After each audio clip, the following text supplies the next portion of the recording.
j'ai du soleil vert, des dentelles et des théières, des photos de bord de mer, dans mon jardin d'hiver. Je voudrais de la lumière, comme en Nouvelle-Angleterre. Je veux changer d'atmosphère, dans mon jardin d'hiver. Ma robe à fleurs, sous la pluie de novembre, tes mains qui courent, je n'en peux plus de t'attendre. Les années passent, il est loin, là je tombe. Nul ne peut nous entendre.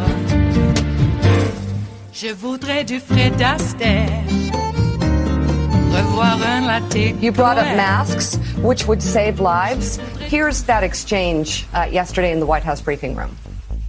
Why not wear it more often, or have the White House staff wear it more often to set an example for the country? Well, I'm tested, and I'm sometimes surprised when I see somebody sitting, and like with Joe. Joe feels very safe in a mask. I don't know, maybe he doesn't want to expose his face. I don't know what's going on. He'll be way away from people, nowhere near people. There'll be nobody with him. He doesn't draw any crowds, so he'll have circles, these big circles. They'll be way far away. There's no reason for him to have masks on. Let's bring in Dr. Vin Gupta. He's a pulmonologist and an NBC News medical contributor. And apologies, Dr. Gupta, for having you repeat basic facts and basic science here. But the President of the United States appears to be, again, sort of making fun of or saying it's less important for some to wear masks, made fun of Joe Biden wearing a mask because he was far away enough from people. This, to me, appears to be a massive disservice to the American people, where we're going to have 200,000 deaths, I believe, by the end of this week. And the death toll keeps counting. Masks save lives, don't they? Good morning, Mika, and thanks for the opportunity. First of all, yes, 100%. This is what we know. This is where the current state of science is. Now we have definitive proof of what the president knew on February 7th, which is indeed COVID-19 is airborne. What should that trigger any leader, whether you have a health background or not? That should trigger not only, let me make sure every American has access to a mask, but one that is well-fitting and high quality. Mm-hmm. Especially with smog on the West Coast, that well-fitting, high-quality piece, Mika, has never been more important because people are scared. The reality here is people are in psychological lockdown mode because they don't want to inhale the combination of smog and be exposed to COVID in many parts of the country right now. So that's one. Number two, just to be clear, please. Dr. Gupta, you say people are scared. I agree with you. I'm scared. Members of my family are scared. A lot of my friends are scared. A lot of people I know are really scared and they wear the mask. But there are a lot of people who are following the president and making fun of masks, running through stores, screaming at people, getting in fights. My problem is they don't think they need to wear a mask. How did we get here, and how do we compel people to understand that their lives are at stake? Well, you bet. Well, and so, there's a clear reason why. It's the president at the ABC town hall essentially making fun of the idea of mask wearing, doing so yesterday at the press briefing. That's the reason why we're here. The science is that if 95% of Americans wore masks, we would follow the trajectory of Hong Kong, of these places that were puddle jumps from Wuhan that have not experienced nearly what we've experienced, 100th of the death burden. And the reason why is that masks work to control an airborne spread. That's why it's not, a vaccine is never substitutive for a mask. That's the whole point here. The president's basically saying a vaccine is going to be better. We don't even need masks, is effectively what he's saying. But we know that the FDA has been moving the goalposts on the efficacy of a vaccine, how they define success. They're basically saying a vaccine that's 50% effective in reducing disease severity is success. Approve that vaccine. That is not going to end the pandemic. But if 95% of Americans wore masks, universal masking, we would end the pandemic. So it's not substitutive. The president is creating false equivalences, and he's confusing the public. Dr. Gupta, it's Willie. It's great to see you this morning. I also want to point out the man that the president's been leaning on was in the room answering questions yesterday, Dr. Scott Atlas, relatively new to the team. He is the one who's been promoting herd immunity. That's why you hear the president talking about herd immunity at that ABC town hall as a strategy. So just want to put that out there first. You and other doctors have told us how dangerous that idea is, especially coming from the president. But Dr. Redfield, the director of the CDC, couldn't have been more clear in his Senate testimony, sworn Senate testimony yesterday when he talked about masks and he talked about the timeline of a vaccine. And yet he has a president come out and contradict him immediately, probably making up details of a phone call they had. So if you, Dr. Gupta, are in the position of Dr. Redfield, who finds himself in a position Drs. Birx and Fauci have found themselves many times over the last 6 months, what do you do? Do you just go out and keep telling the truth, come what may? How do you navigate this? Well, I'm glad first of all, good to see you. I'm glad you asked the question. You know what I would do? I would directly contradict the president and make him fire me. Because Dr. Redfield and Dr. Jerome Adams, who I had an exchange with on Twitter to this effect last evening, basically are at least Dr. Adams, the Surgeon General, who is the public health spokesman for the country, should care more about getting it right and their Hippocratic oath and less about the job. And so I would go out and directly contradict the president, as we're doing right now. And if he wants to fire you, let him fire you. But the oath is more important than the title. So that's what I would do, Willie. Well, President Trump yesterday, just the hits kept coming, also blamed blue states for the country's coronavirus death total. The blue states had tremendous death rates. If you take the blue states out, we're at a level that I don't think anybody in the world would be at. We're really at a very low level, but some of the states, they were blue states, and blue state managed.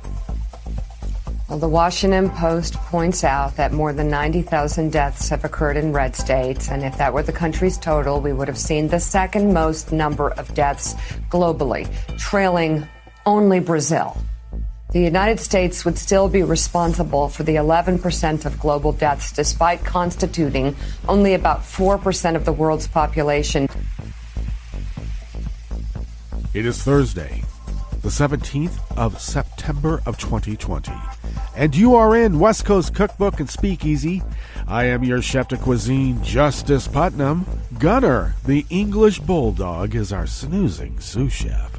And our daily special is Metro Shrimp and Grits Thursdays. A little bit of jambalaya, a little bit of spice in your life. Well, let's hope there's some jambalaya left after Sally took her love to town. Oh, my gosh.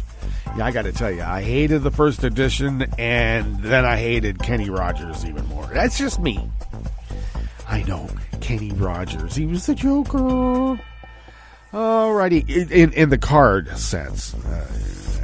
Why do I know so much about Kenny Rogers? Well, if something offends you so much, you probably want to know why.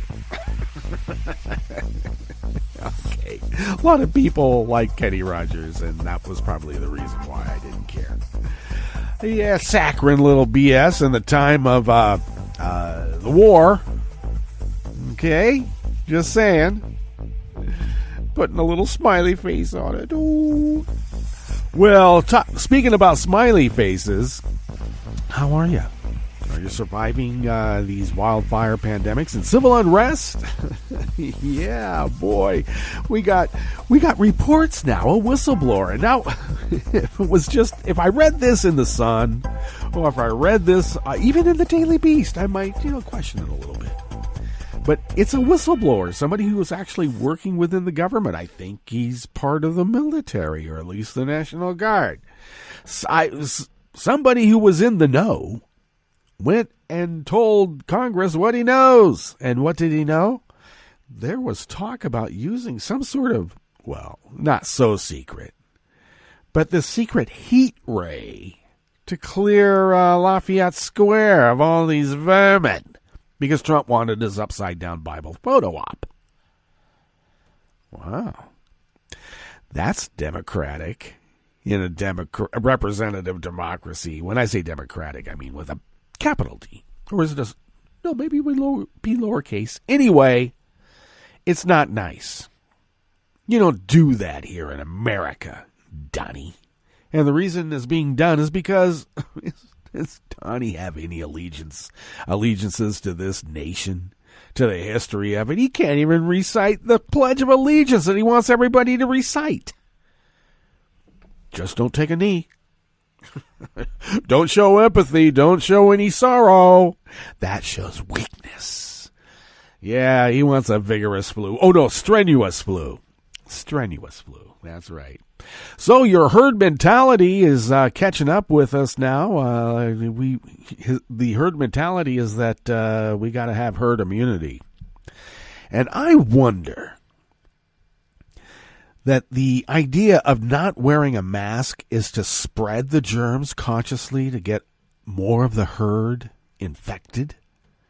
Because Donnie's gut tells him that he knows more, as I said in the show notes, more than his CDC Director Redfield and every sucker, loser, pencil neck geek scientist in the world. His gut tells him that he knows more, and his cult believes him. Or maybe it's not so much believes them, but they just want to kick people. You know, the idea of kicking the libs, that's just a start. They're not going to stop there. They never do and never have historically. History may not repeat, but it resonates. You get that kind of reflective wave coming right back off the shore, coming right back at your boat. Next thing you know, you're capsized. Turn the bow into that wave. Don't let it hit you broadside. Come on. You don't need science to give you some common sense, but I'll tell you what my gut says. I'm trusting the scientists, not Trump. And yeah, okay, I'm an anti-Trump vaxxer, okay? If Trump wants it, I think maybe we should question it, okay? If the scientists say, let's go ahead, then I'm going with them. It used to be that the argument against these anti-vaxxers is that, well, at least our pharmaceutical companies have to go through these really long peer-reviewed testings, and the idea is not to do the test on the general population. At least too early. Well, we're right into testing it on the general population because, geez, I guess that's what they did in Nazi Germany. Did they? No, not the general population, but a targeted population. And we know what that is. That's why if you cut out the blue states, we don't have that many deaths, but we do. I love that. He says, get rid of the blue states as if the South won the Civil War. What the hell is going on here? I tried explaining the Russian connection, and it was hard for the people around here in Little Rogue River, Oregon, because they're already predisposed to question it. All I got was, well, lots of countries are doing it. No, they're not. What are intelligence reports coming from other nations saying? It's Russia. Russia's been doing this for, quite a while. Actively. Now, I know that, China is stealing intellectual property issues or whatnot. But flipping votes? We're talking Russia here, hacking into our electric grid? Haven't had much evidence of China doing that. But, yeah, we do have a lot of that 400-pound guy sitting on a sofa in Macedonia. What is on the rest of the menu here in the Bistro Cafe? Since there's so much news and so much ranting to rant about, we better get a little under control here, shall we? Yes, we shall. Well, I already told you what was up at the top, and Redfield did testify under oath that masks are the number one tool against the virus in our toolkit. And Trump's gut says that, he knows more than Redfield than every scientist in the world, every pencil neck geek scientist, because that's what they are. Even Redfield, you look at Redfield, he doesn't have a pencil neck. Might be a geek, but he's not a pencil neck. Okay, let's be clear. On the rest of the menu, Trump's latest gift to white evangelicals is cutting women's health care even more because, he's a pandering mobster. A federal judge ordered all federal prosecutors in Manhattan to read her opinion on withholding evidence. Just looking at you, Bill Barr, and the rest of your DOJ that you've corrupted. And Bill Barr, speaking of which, not only wanted to charge protesters with sedition, he wanted to indict Seattle's mayor for keeping protesters and police apart because they wanted a fight and they wanted to get those pictures for the campaign. Don't you know what's important in America now? The national security of the Trump administration relies upon them wresting control of the power and levers of government so they all don't go to jail. After the break, we move to the chef's table where a Pakistani ruling party lawmaker seeks to criminalize criticism of the military. Wow, that sounds familiar. And Great Britain says Russian spies are almost certainly behind the Navalny poisoning. Almost certainly. All that and more on West Coast Cookbook and Speakeasy. Bon appetit.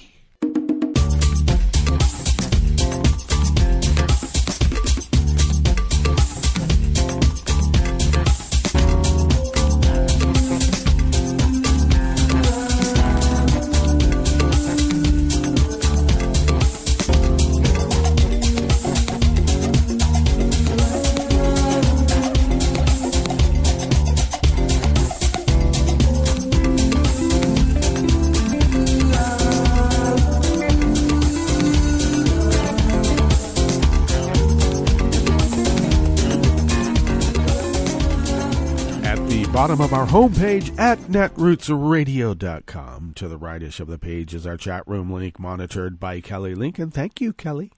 To the leftish of the chat room link that's at the bottom, well, near the bottom of our homepage at netrootsradio.com is our link to our Patreon page. And I know this spiel is so formulaic, but hey, it's how we get through, okay? All right? Little landmarks that we land upon, and then we go on. And this is one of them, and I have to get through it. Okay, here we go. Did you know that we've been broadcasting this resistance radio for almost 10 years? And though the bulk of what we do comes out of our own wallets, as Tom will tell you later on here, we would still be unable to do this without you because you are our biggest contributor, not necessarily by mass, okay? You know what I mean. And truly, we would be unable to do it without you. I have been mentioning about our need to pay our bills because when you pay your bills in this system, you kind of fly under the radar. We like doing that. And also, as it stands, there's nothing that lasts anymore. They don't make things to last.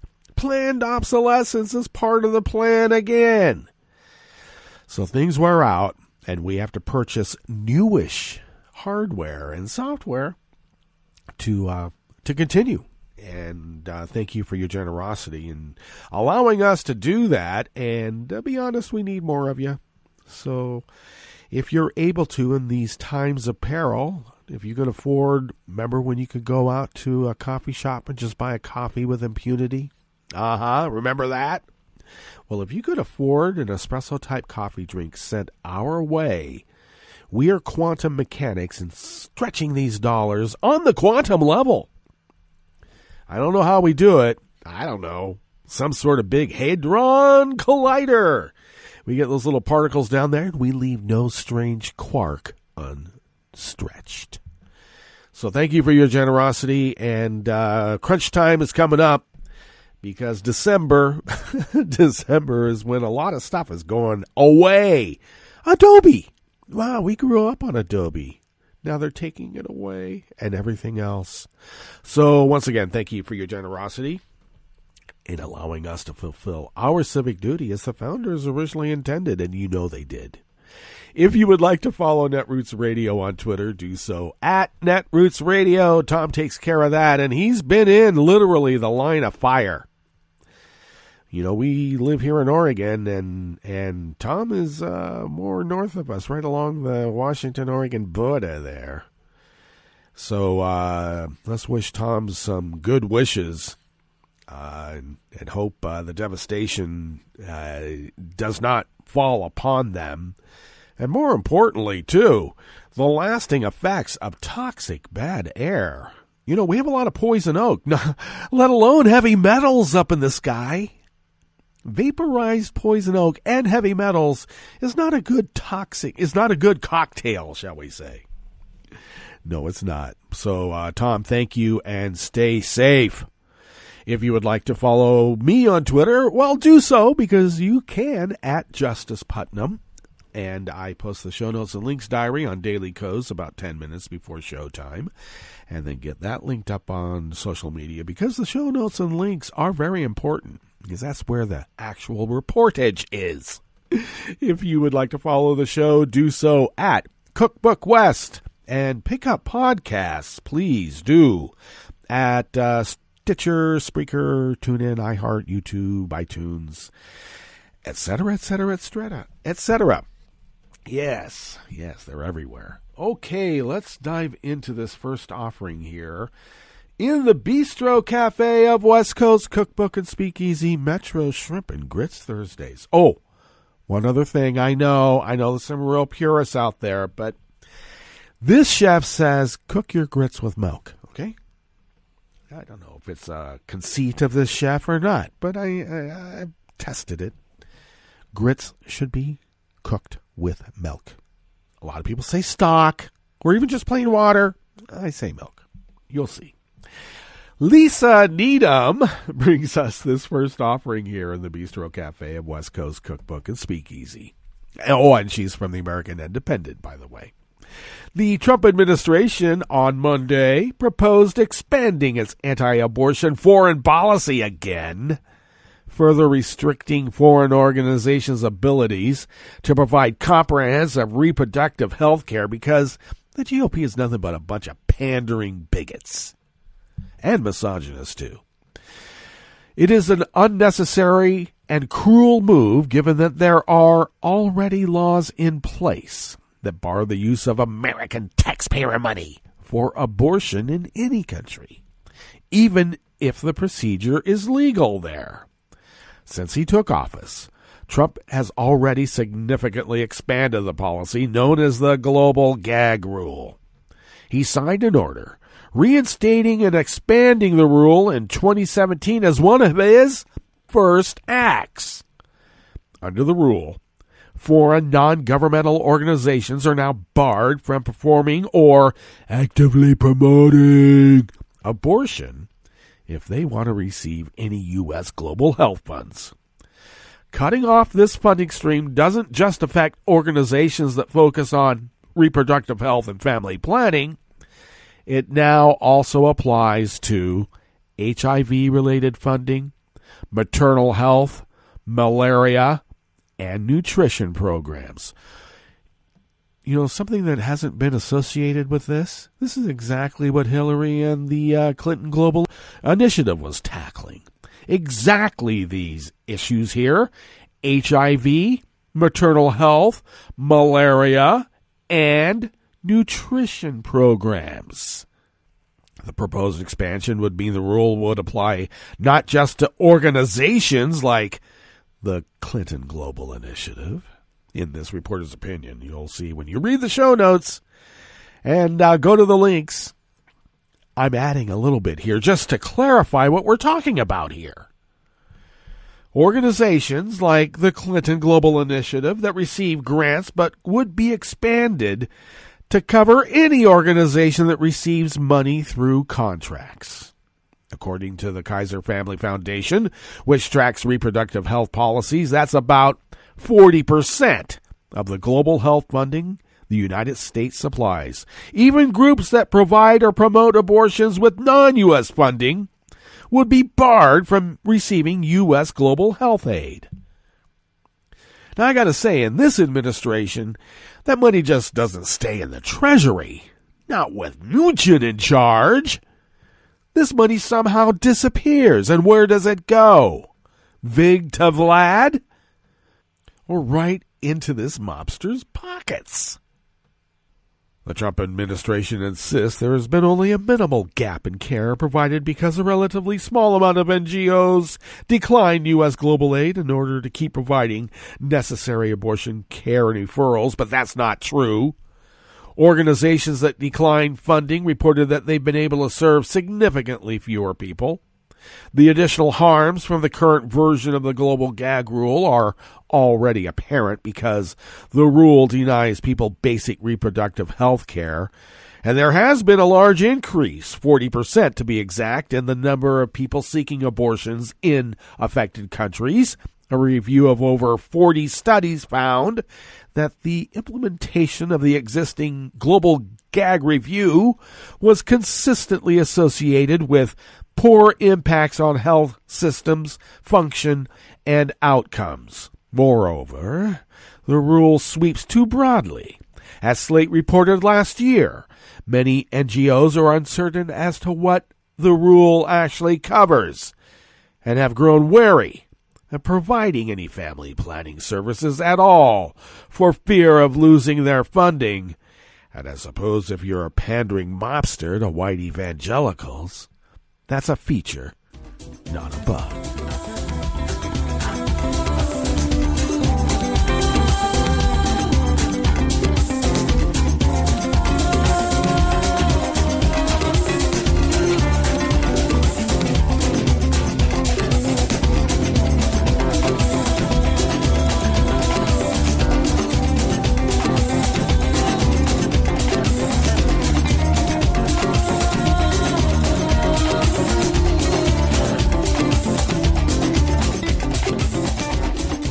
Gerstein of Politico brings us this next offering here in the Bistro Cafe of West Coast Cookbook and Speakeasy.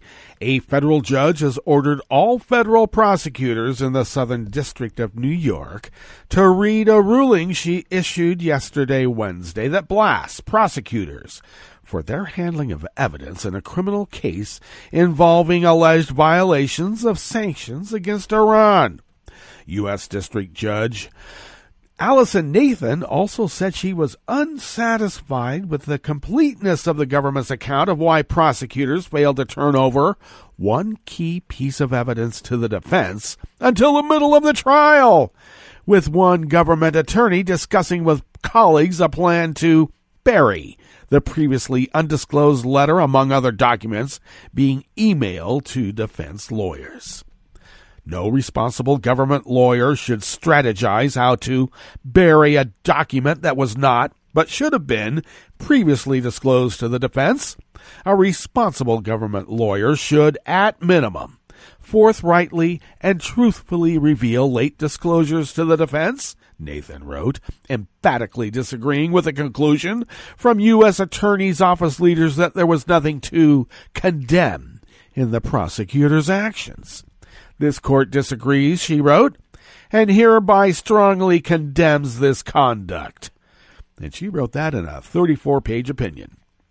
Nathan called some of the omissions by prosecutors shocking, and she expressed the greatest concern over the explanation prosecutors gave her after the defense for Iranian banker Ali Sadr questioned the late disclosure of the letter prosecutors discussed burying. The court finds that the government's representation was misleading, as it implied that it had explicitly informed the defense that the exhibit was being disclosed for the first time. Indeed, even the court was misled, she wrote. A jury convicted Sadr in March of 5 felony counts related to the alleged sanctions violations. However, in June, prosecutors abruptly sought to abandon the case due to the evidence issues that emerged. The U.S. Attorney's Office has now acknowledged that a draft of a letter sent to the judge indicated the document was not turned over to Sadr's defense until the middle of the trial. But the letter from prosecutors was later revised to use more opaque language. You know, this is some sort of weird virus that goes around. Lying, misleading, covering up in all levels. What the hell is going on? It is the fervent hope of the court that no sanctions are necessary, but it is the firm view of the court that if government lawyers acted in bad faith by knowingly withholding exculpatory material from the defense or intentionally made a misleading statement to the court, then some sanction or referral to the grievance committee of the Southern District of New York would be appropriate, the judge added. So in an unusual step, Nathan ordered the prosecutors involved to submit sworn declarations by October 16th, answering various questions about their handling of the disputed exhibit, its belated disclosure, and the court's subsequent inquiry. The court cannot yet firmly conclude, based on the existing factual record, whether any of the government lawyers deliberately withheld exculpatory information, wrote Nathan, who just happens to be an appointee of Barack Obama. Now we know. It's a deep state plot to make Trump look bad. A spokesman for the U.S. Attorney's Office in Manhattan declined to comment. Of course they would.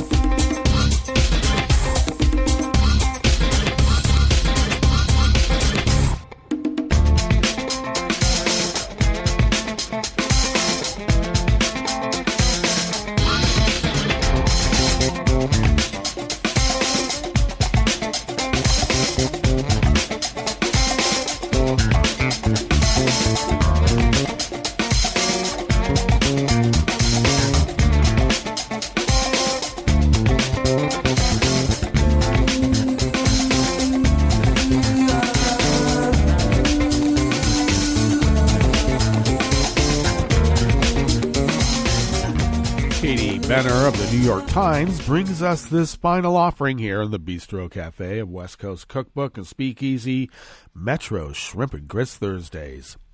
Attorney General William P. Barr told federal prosecutors on a call last week that they should consider charging rioters and others who had committed violent crimes at protests in recent months with sedition. Oh, really now? He's going to go after the white supremacist Proud Boys 3%ers, those secessionists who have brought arms to protests, fired them. You mean those violent protesters? I don't think so, Bill. I don't think so. Back to Katie's article. The unusual, which is highly unusual, suggestion to charge people with insurrection against lawful authority alarmed some on the call, which included U.S. attorneys around the country, said people who described Mr. Barr's comments on the condition that no one let anyone know who they are for fear of retribution, because in this mob cartel government, that's exactly what happens now, doesn't it?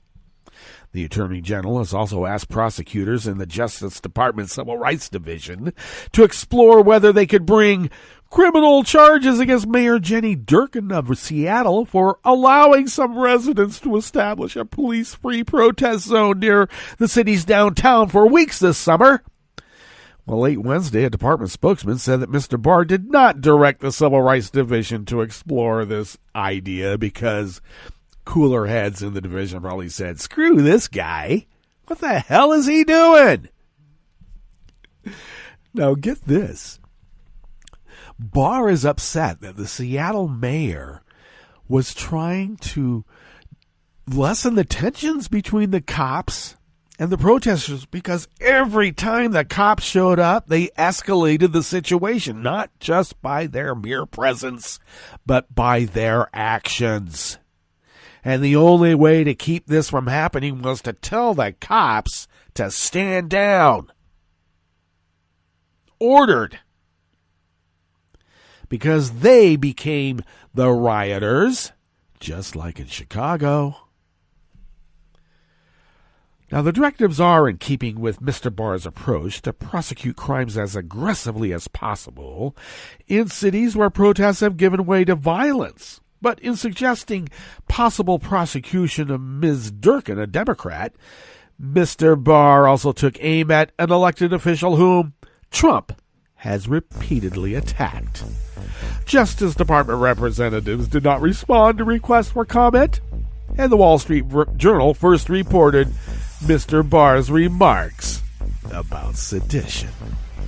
They always project, they always know they're going to be convicted for the crimes that they say others have committed. That's how the big lie works. All right, let's get to our break, and when we get back from that break, we will go through weather from around the world, and we will finish up with the stories that we have curated for you today. You are listening to West Coast Cookbook and Speakeasy, and we will be right back. You are listening to netrootsradio.com. Please hang up and try again.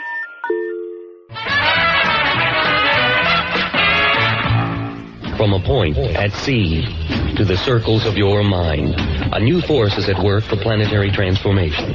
New radio for a new Earth.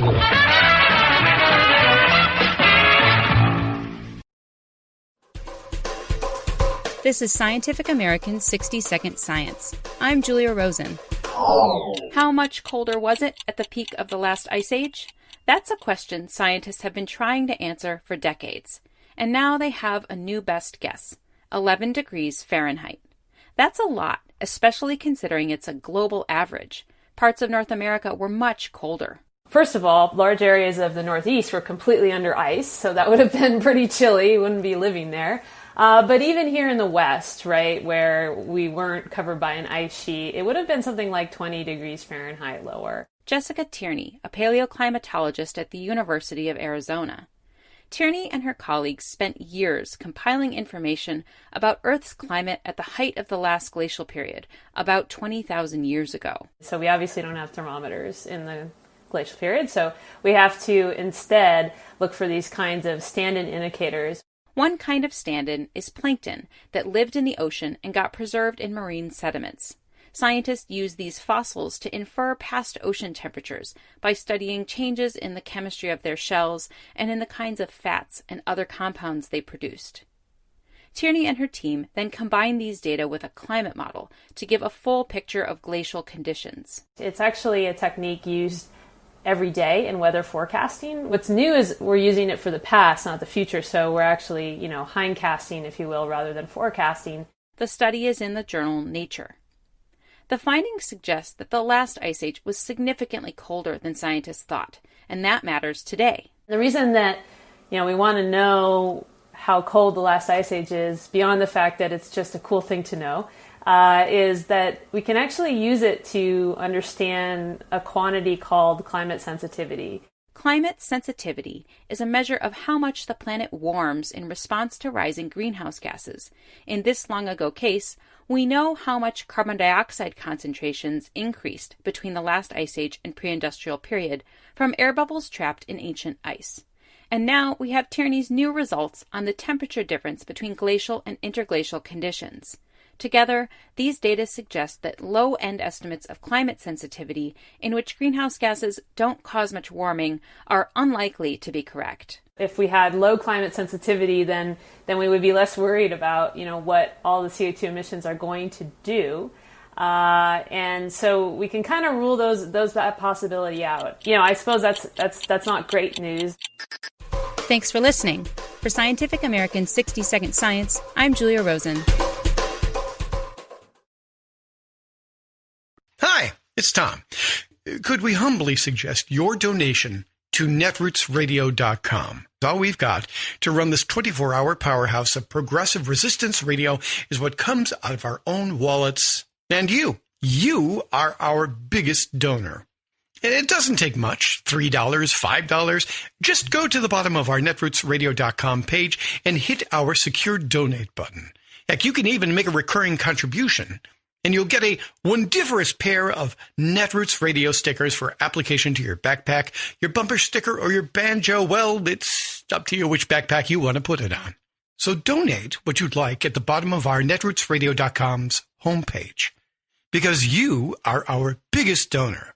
Netrootsradio.com. Together, we are Resistance Radio.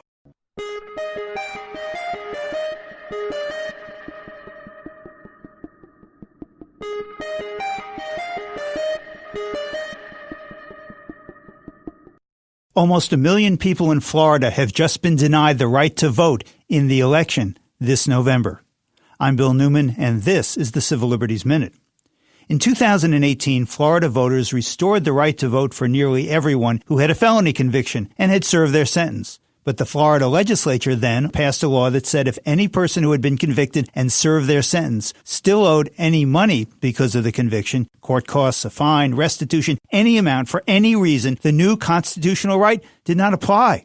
The law took away the right to vote from 80% of the people who, in theory, had just had the right to vote restored. 80%! A federal court struck down that law as unconstitutional, but the Federal Court of Appeals for the 11th Circuit, by a vote of 6-4, has just ruled that there is no problem with that law. It's not a poll tax, said the court. It's just straight out preventing people from voting, and if a state wants to prevent these otherwise eligible voters from voting, well, that's perfectly constitutional, ruled the 6 judges. The case will now go to the Supreme Court, but not remotely in time for November's election. So, hundreds and hundreds of thousands of people won't be able to vote in 2020 in Florida, a critical swing state, a state where recent polls show Biden and Trump in a dead heat, a state where for people who have served their time, the right to vote is like a horrible magic trick. Now you see it, now you don't. The Civil Liberties Minute is made possible by the ACLU, because freedom can't protect itself.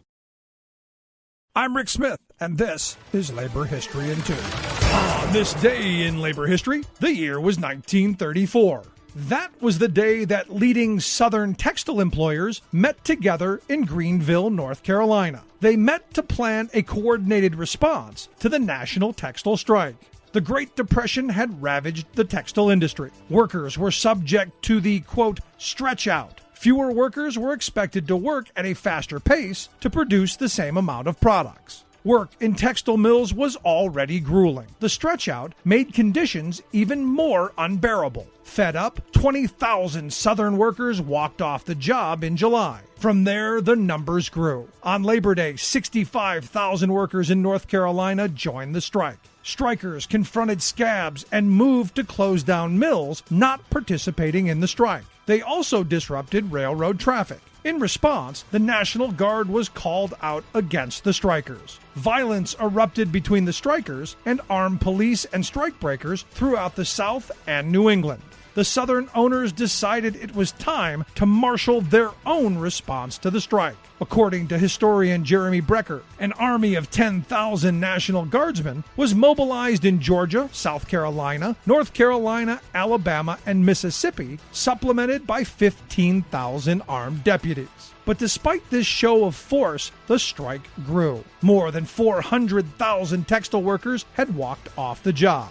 In response, President Franklin Delano Roosevelt's administration declared that the working conditions and wages in the industry should be studied. Although there were no guarantees for improvement, union leaders called off the strike. Much to the anger of many rank-and-file union members, one of the largest worker actions in U.S. history and one of the most important uprising of Southern labor was ended.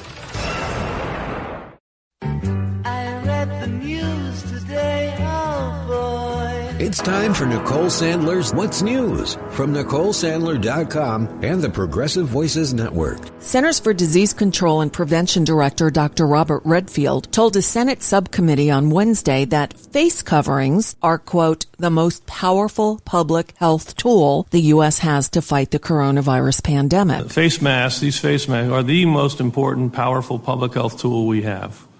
And I will continue to appeal for all Americans, all individuals in our country, to embrace these face coverings. I've said it, if we did it for 6, 8, 10, 12 weeks, we'd bring this pandemic under control. These actually, we have clear scientific evidence they work, and they are our best defense. I might even go so far as to say that this face mask is more guaranteed to protect me against COVID than when I take a COVID vaccine, because the immunogenicity may be 70%. And if I don't get an immune response, the vaccine's not going to protect me. This face mask will. So I do want to keep asking the American public to take the responsibility, particularly the 18 to 25-year-olds, where we're seeing the outbreak in America continue to go like this, because we haven't got the acceptance, the personal responsibility that we need for all Americans to embrace this face mask. And regarding a vaccine timetable, Dr. Redfield told the committee, I think there will be vaccine that initially be available sometime between November and December, but very limited supply and will have to be prioritized. If you're asking me when is it going to be generally available to the American public so we can begin to take advantage of vaccine to get back to our regular life, I think we're probably looking at late second quarter, third quarter, 2021.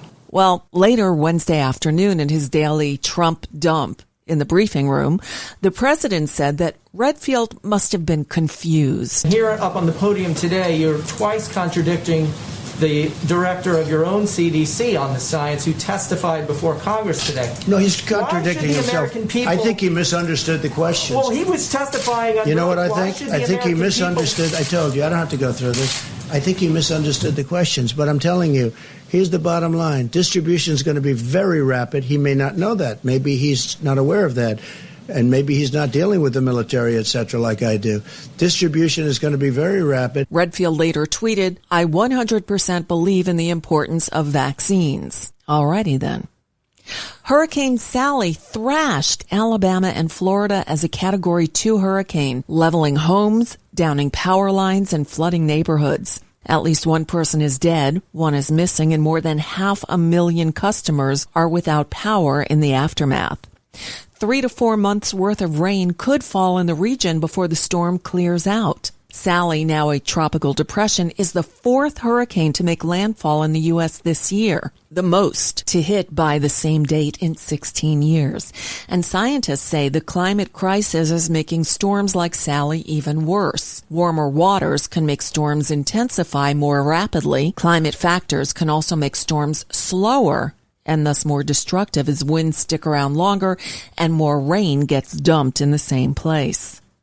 Well, the House Homeland Security Committee convened Thursday morning at 9 a.m. for its annual worldwide threat hearing.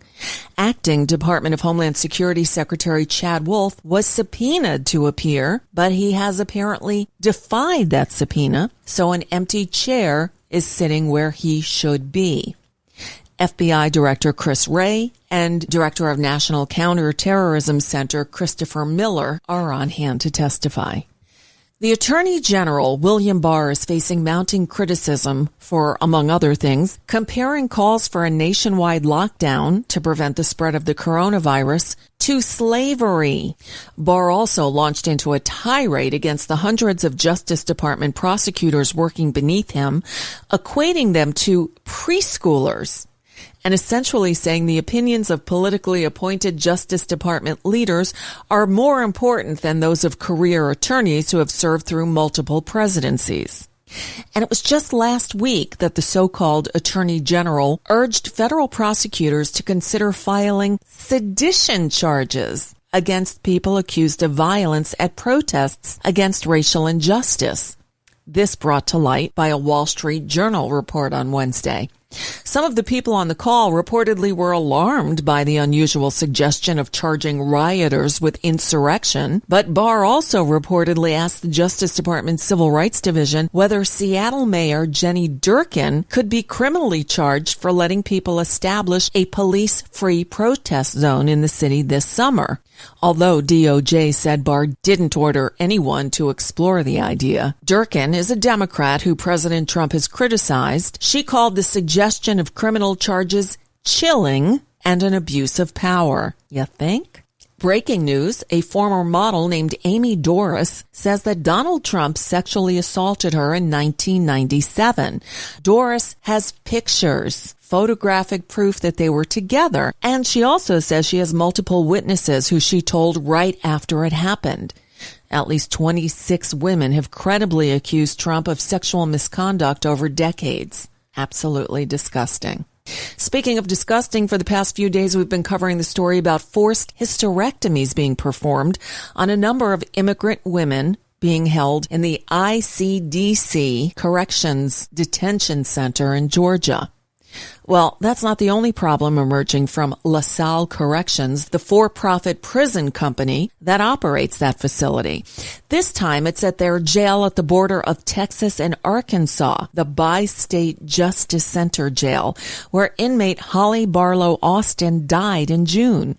Her family called her, quote, just the latest victim of a greedy corporate culture that sees inmates as dollar signs and puts profits over people's lives.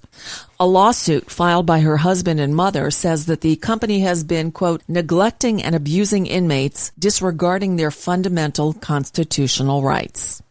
And finally, Scientific American magazine on Thursday endorsed Democrat Joe Biden for president, marking the first time the magazine has taken sides in a presidential election in its entire 175-year history. The magazine's editors wrote, quote, the evidence and the science show that Donald Trump has badly damaged the U.S. and its people because he rejects evidence and science.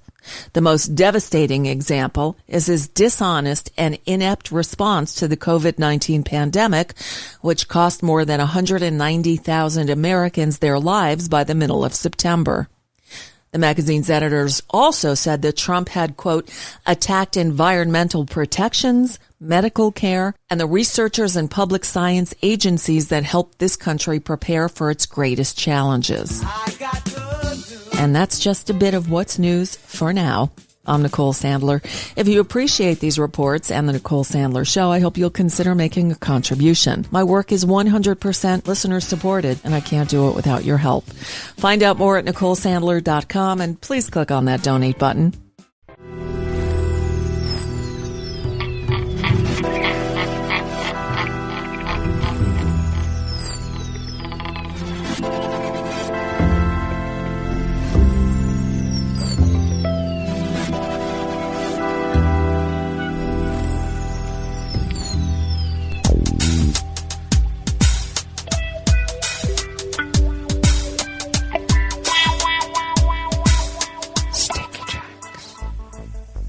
Thank you for accompanying us here to the Chef's Table at West Coast Cookbook and Speakeasy Metro's Shrimp and Grits Thursdays.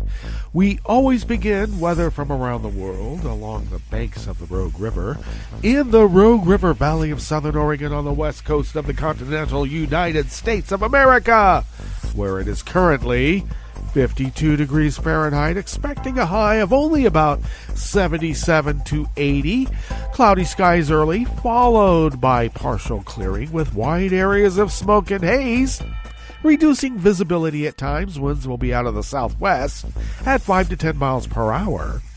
Now, considerable cloudiness coming on tonight with lows in the mid-50s, an occasional rain shower, in spite of areas of smoke and haze. And winds will be out of the southwest at 5 to 10. And we're looking at, almost a tenth of an inch.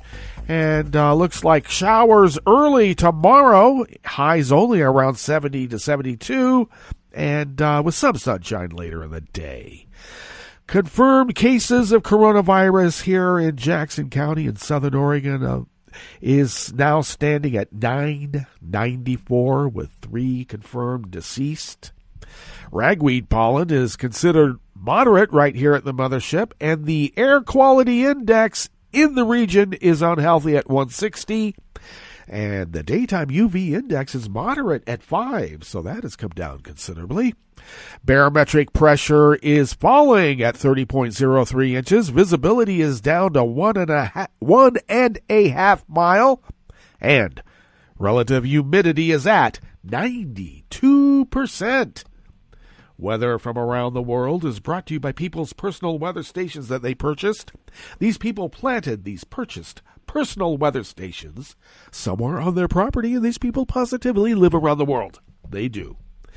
London is 70 degrees with haze. From us, by the way. Paris is 78 and sunny. Rome is 88 and sunny. Kyiv is 70 degrees with light rain and thunder. Kabul is 73 and fair. Tokyo is 80 degrees and mostly cloudy. Hong Kong is 78 with a rain shower. And Tokyo is 80 and mostly cloudy. Sydney, Australia is 62 and mostly cloudy. San Francisco, California is 58 degrees with fog, and New York is 70 degrees Fahrenheit and fair. And that is weather from around the world, brought to you by people's personal weather stations that they purchased. These people planted these purchased personal weather stations somewhere on their property, and these people positively live around the world.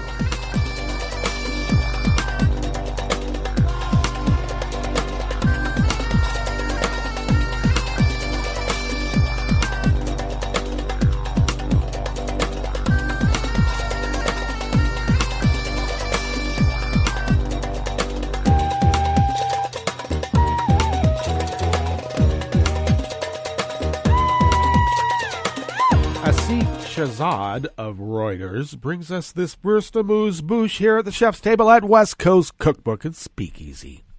A Pakistani ruling party parliamentarian has introduced legislation seeking to jail anyone who ridicules or brings into disrepute or defames the military, according to records posted on the parliament's website yesterday, Wednesday. Civil rights groups and opposition parties have long held that the military meddles in politics and had supported crackdowns on critical voices, an allegation the military denies.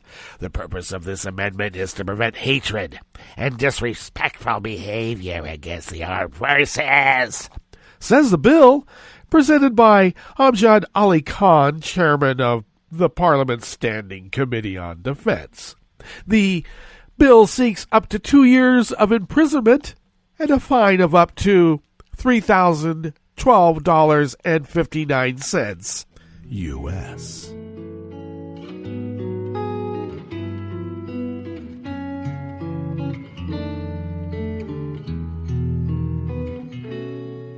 Je te donne c'est mon amour pour la vie entière. La promesse de me trouver à tes genoux.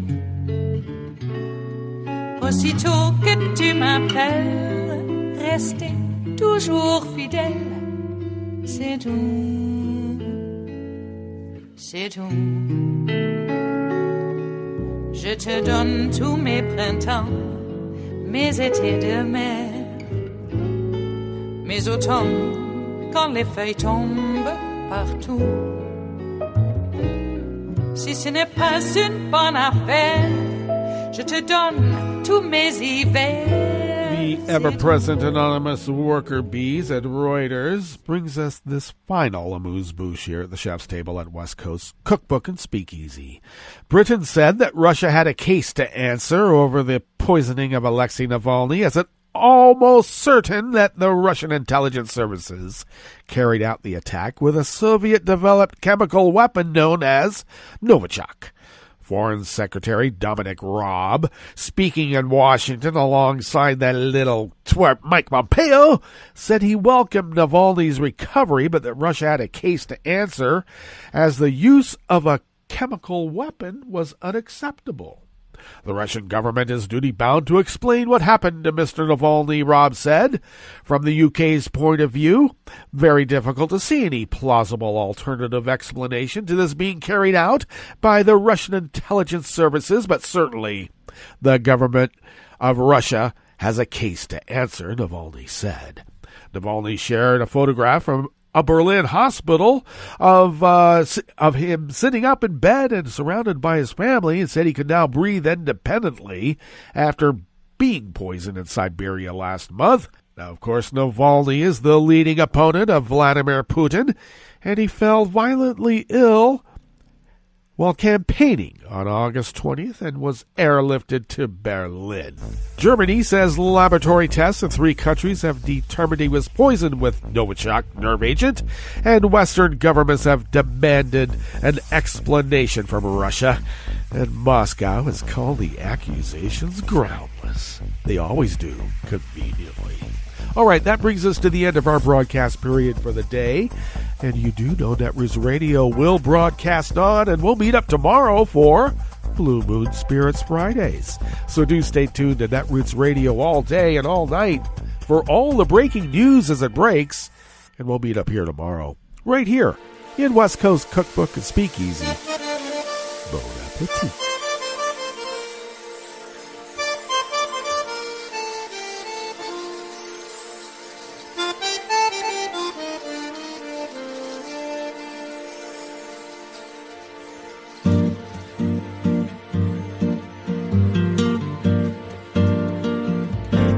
Je voudrais du soleil vert, des dentelles et des théières, des photos de bord de mer, dans mon jardin d'hiver. Je voudrais de la lumière, comme en Nouvelle-Angleterre. Je veux changer d'atmosphère, dans mon jardin d'hiver. Robe à fleurs, sous la pluie de novembre, tes mains qui courent, je n'en peux plus de t'attendre. Les années passent, il est loin, là je tombe. Nul ne peut nous entendre. Je voudrais du Fred Astaire, revoir un latte Goël. Je voudrais toujours te plaire, dans mon jardin d'hiver. Je veux déjeuner par terre, comme au long de golfe clair. T'embrasser les yeux ouverts, dans mon jardin d'hiver.